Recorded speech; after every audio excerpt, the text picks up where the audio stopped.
episode 4 of Agatha All Along. Let's discuss this a little bit. I do think again I called it last week. I feel like that's what they're doing. Every episode is going to be something a little different. This week it concentrated on Cleavage. I can't think. You know what? I wasn't going to bring that up, but yes. Catherine Hahn is like, my body's still good. I'm going to show it off a little bit. Oh, she is killing it. Yeah, that was an interesting choice. Like they're in a recording studio. I can't think of the character's name. The protection witch in the coven. It's her story basically, and it's about a family curse that's generations long, and it's why her mother was trying to find the road so that she could lift the curse from the family. And we that was Alice, by the way. Alice is the one. Alice, okay, yes. Mm-hmm. Which I should remember because one of my granddaughters' names is Alice. And then the other part of the story was the episode starts off with them trying to get a new green witch to replace Mrs. Hart, who died in the previous episode, and they bury her. Mrs. Hart, it wasn't Hart. Everybody calls her Mrs. Hart. No one will call her Sharon. Yeah. Yep. Nope. That's the joke, and I'm sticking with it. How disrespectful. And we get Aubrey Plaza's character shows up to take the place. That's who gets called.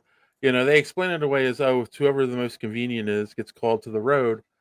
But like, okay, I'm finding it a little weird because all the fan theories is she's either Blackheart or Death, right? Like, she's one of those two characters.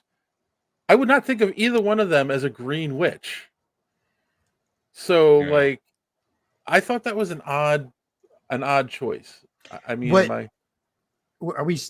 So we can talk really deep about, like, spoil some of it, or? Yeah, let's spoil it. I'm in a spoiling mood, so. Okay. So there was at one point. Okay, spoilers, everybody. Okay, we're talking about episode 4. So, plug your ears if you know, whatever. Okay, so when Teen got hurt and they brought him outside of the, when they escaped the disco place and they put him down and they were trying to treat him. Remember, Catherine Hahn, Agatha, she says, don't talk about him being hurt. And then she looked right at Rio, Aubrey Plaza, and said, don't. Yep. Now, right. That's not screams that it's Death. Yes. Yeah. That she's Death. Yeah. Well, David, you said there was a Funko Pop that already, right? Yes. Yes. So she is dead. Yeah. And Kassan's exactly right. Especially from the Greek mythos, Demeter and Hades. So yeah, Death and Earth have a long history of overlapping. Yeah, symbolization wise. So yeah, or Persephone. Yeah.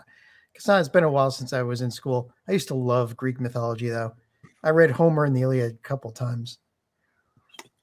But yeah, it was Hades stole Persephone down to hell. So, or Hades. So anyway, it's but I mean, between that and what was it? There was one other hint. Oh, the story that Rio told. She said there was one. Oh, right. That she was stealing their powers and stacking up bodies for her. No. So, no. That when they were doing the Jaws thing of showing each other scars, and she said, "Well, I had to do my job, but it was going to hurt this person, and that's my scar. So take Agatha's son, right?" Yeah. Death had to take Agatha's son. Yeah, that tracks. Yeah. I mean, but there was also when she Nice was strong kill. when All I got was this lousy Darkhold. Yeah. when they're in the recording booth and she hits the mic so they can hear them out in the studio, where it was like, oh yeah, like good old times when you would steal their powers and you would stack up the bodies for me. Like that's also I was watching that and I'm like, oh okay, death. Like it's all adding up to that. Well, So we have Lady Death, right? But and they didn't do the Lady Death and Thanos slash Deadpool thing yeah. in the MCU. So bringing Death in for, I mean, it's one way of starting to bring in the larger beings. I mean, we've already brought in the Celestials. So although albeit nobody really counts that movie. So you know, Right. this is a way to start to bring in some of the Eternals, or not, well, no, not the Eternals, but you know what I mean. Celestials. And hold on. People like the Guardians of the Galaxy movies where they first started talking about Celestials. So yeah, you know. okay, So. fair enough. And nowhere, you know, was a celestial head. Yeah. Yeah. So yeah, I mean, and then of course there's all like they lift the curse by singing the song again, but a rock version of it, which was kind of a silly thing, but whatever, it worked. It was a fun little episode. And then Yeah, afterwards, that's where it doesn't work for me at all. Because oh, I okay, was like, oh, this is just goofy, dumb shit. And you know, it could be just me because I'm not a musical guy whatsoever. But that it takes me out of it a little bit, I guess. But I get other people could be like, oh, this is fun, you know. So I'm just not there for that type of fun. okay, Kassan, No. let's so Kassan, let's talk. No, this is interesting. So I get where you're coming from. I really do. Okay, cool. For people listening, let's say what he said if we're going to talk about it. Are we Okay, going to gaslight ourselves into believing Agatha is an interesting show? I can feel the writers sweating as they force the plot around these characters. What did Character you is gain king. that ability by watching the Star Wars? We have said this so much on this show. Character is king. Character is what drives the story, not the True. plot. So, yeah, I think that's kind of a silly argument. Like, you know, oh, they're forcing the plot. No, they built a plot around the story they wanted to tell with these characters. Like, Well, also, like, and again, I get where Kassan is coming from. This is almost cartoony, but like from my point of view, we're talking about magic. Magic throws the rules out and sets them on fire. So you know, anything can happen on a magic road that doesn't exist in this reality, and you know, and when you tie that to the psyches of the people that are walking the road, you can watch symbolism become reality, right? yeah, So, but the bigger point for me is it's something new. It may be thank a you. follow-up, but it is something new. It's imaginative. They're taking risks. And Yep. and it's I find it entertaining, you know? There's nothing to take me out of it, like, you know, like it's not bad writing. It may be weird writing, but I don't feel it's bad, and not from my point of view. But again, I get that this is not going to be everybody's cup of tea, and that's fine. It really is. Yeah, no, that's true, and that's what we said last week. It's some like Joker. I'm not Joker. Sorry, Penguin is really well written, well acted, well set. All of that. It's just not everyone's cup of tea, right? Same thing with this. It's not my cup of tea, and neither is this, because honestly, no, I'm not here to gaslight and say, oh, this is an interesting show. I'll be very honest with you. I find a lot of this not that interesting. I think the execution is good here, though, because it is around Halloween. They're witches. Yeah. So that's great. And it's a popular thing. You should drive around my town to see all the Halloween shit. I don't really like Halloween that much and all the macabre, but whatever. Our society is like super into it these days. So, okay, there you go. Catherine Hahn is great in every scene, right?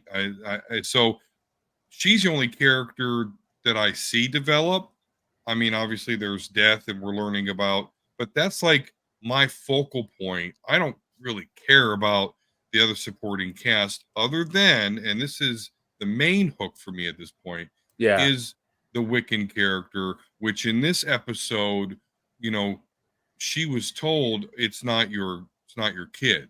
So Right. we now know that that's not, even though Agatha maybe thought at some point that that was her son that she had sacrificed. She's now been told, nope, that ain't it. And Which Death leads would us know. back, right? And Death would know, which leads us back to the road of, okay, this is Wiccan, which again, I'm interested in. I found oh, that was an interesting choice to end the show, that episode, with her confirming this wasn't Scratch, which tells me they're going to reveal who he is in either the next episode or the episode after that, because there's only 4 more episodes anyway. So yeah, like they're definitely going to reveal that quickly, and that's when the show I think is going to get really interesting, because it's going to be Billy versus Agatha on the Witch's Road.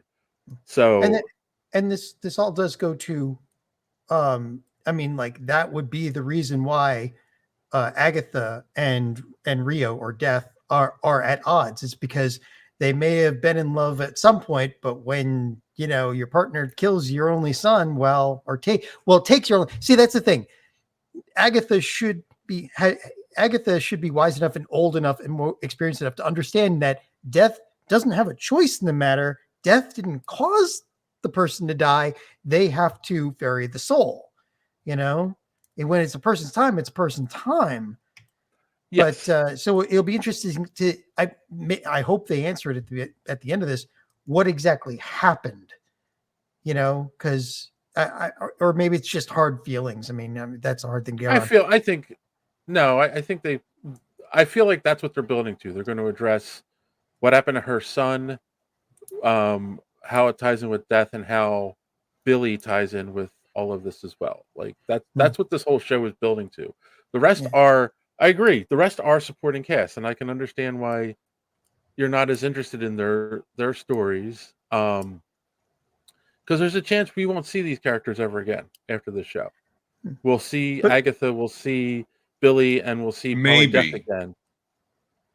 Maybe. Well, but they didn't.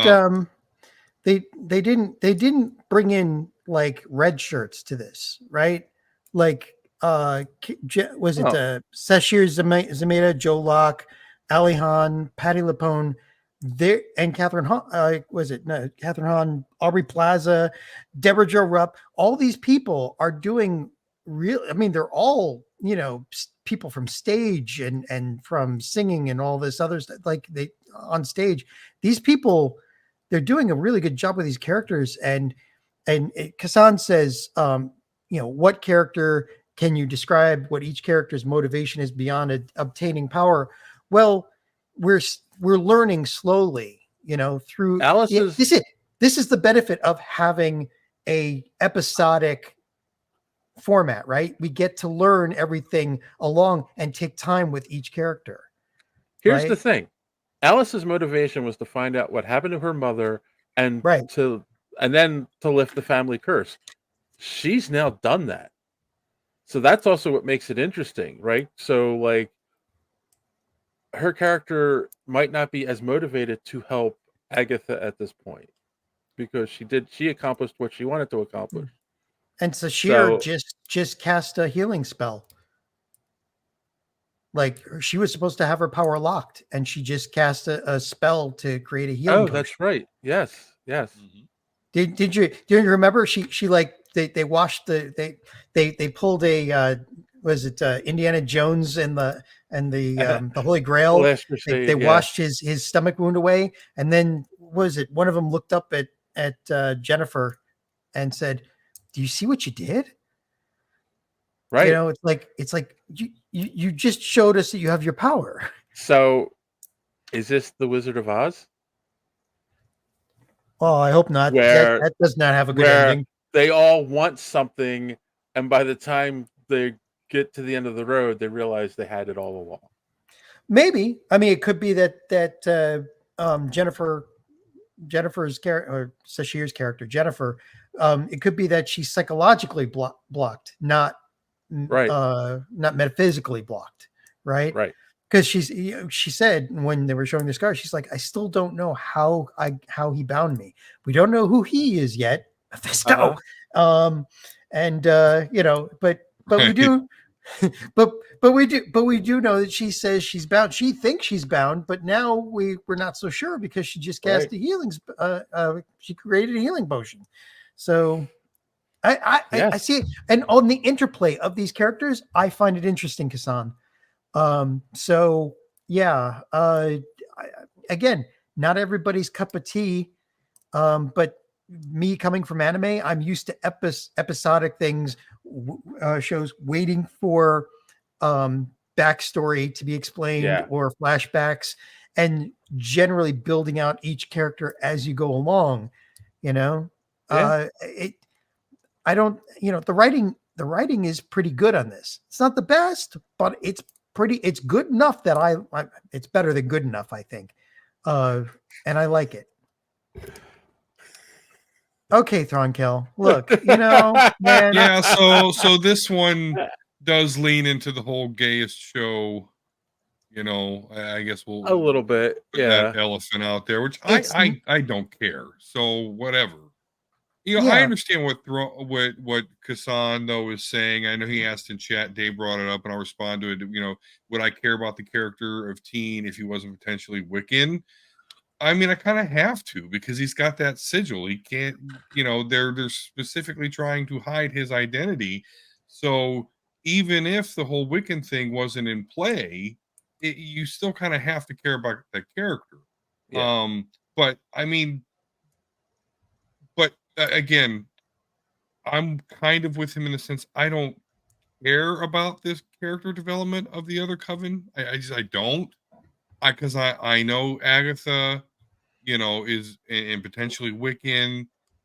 They're in death, which is a very strange choice, seeing as they did Thanos. Now Thanos is gone. Now they have Death, who in the comics he's obsessed with in play. So I'm not quite sure it's a strange choice. But nonetheless, I only care about those core characters, I guess. Yeah. I just knowing the character of Agatha and what she may do at the end, like the other witches are still kind of fodder to me. Yeah, Yeah. that's right. Agatha is like a rogue, right? You never they're always the most interesting characters because you never know what they're going to do. They're true neutral. They could go one way or the other, right? So yeah. who knows if they're gonna, they'll get to the end and like everybody's happy, everybody got something for the road, and then she takes all their souls. Yeah. Who knows? I don't know. I still stand by my theory. We're going to at the end of the show, it's going to become she's going to have to make a choice between getting her power back by sucking all of their power or helping them out in some way. And she's going to end up they're going to Loki her. She's going to end up making the right choice to save everyone, and I don't know, man. That kind of goes against their whole character. I think most people are gonna think that, and then no, it's like, nope, Agatha's that bitch. Like that's just me, and I would respect it more. That's just me. Let me just respond to something that Kassan said. And Kassan, okay, wait. I want to respond to something Kassan just said. Example of bad writing is the love subplot. 1 minute Aubrey wants to kill Agatha, but only empty threats, and the next she wants to bend her over. Obviously, you've never been in a real relationship, Kassan, because that happens all the time. Speaking as somebody who's been divorced twice, that is life. that is how real that's not a great relationship, but that is representative of a lot of relationships. Yep. Unfortunately, and maybe fortunately, who knows? But love really can stab you in the heart, because it's just, it is a cruel bitch, let me tell you. Not to be too crass, But I don't know if anyone has ever heard this expression before, but I have definitely heard it and lived it. There's such a relationship that's called a duck and fuck. And it's you're either fighting or having sex, and that's the relationship. And it does happen, and that is real life. Like, because it's such a passionate relationship, but you don't really have a lot in common, but you're attracted to each other. So you're either having sex or you're fighting. That's it. Like, yeah, like that's and I that's real saw life, that. Hassan. Yeah, I mean, I saw that in the 300 sequel. You guys see that where the two opposing generals end up fucking? I mean, one's a girl, one's a guy. You guys ever seen the sequel? I never saw the the sequel 300? to no, Oh, okay, no. it's not as good, obviously, but still based on. Those relationships are usually the ones that end up when you read about it in the police blotter with all the neighbors saying but they were such a nice couple, you know. No. No.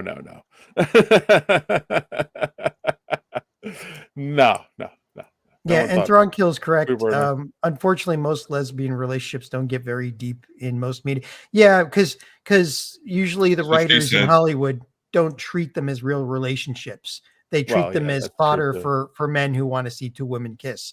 And that's again, that's not real life. Real life is they have just as many problems as relationships between men and women. Like relationships doesn't matter who the two people are. You're going to have all the same types of troubles. Yeah. And hopefully find love at some point. And as for wanting to see two women kiss, guilty. All right. I think we're all in agreement. We're still going to keep watching the show. We want to know when they're going to reveal who Teen really is. We want to know what's going to happen with Aubrey Plaza's character, and will they all live happily ever after? We don't know. Let's keep watching. And Kassan, I just want to say we're glad to hear your side of things, because again, everything is not for everybody. So yep. I like it, they like it. We had a split during Acolyte, and the whole point of this is to talk about the differences, and see what the differences are and learn from each other about it. So thanks for watching this clip from the Superhero Speak podcast. And don't forget to watch us live every Sunday night right here on this channel. While you're here, hit the subscribe button and click the bell for notifications so you won't miss out on any of our great upcoming content. Speaking of content, don't forget to check out our website, superheroespeak.com, where you can find the podcast, links to our social media, merch, comic reviews, and so much more. That's superheroespeak.com. Thanks for watching, and don't let your cape be caught in the door. See you next time.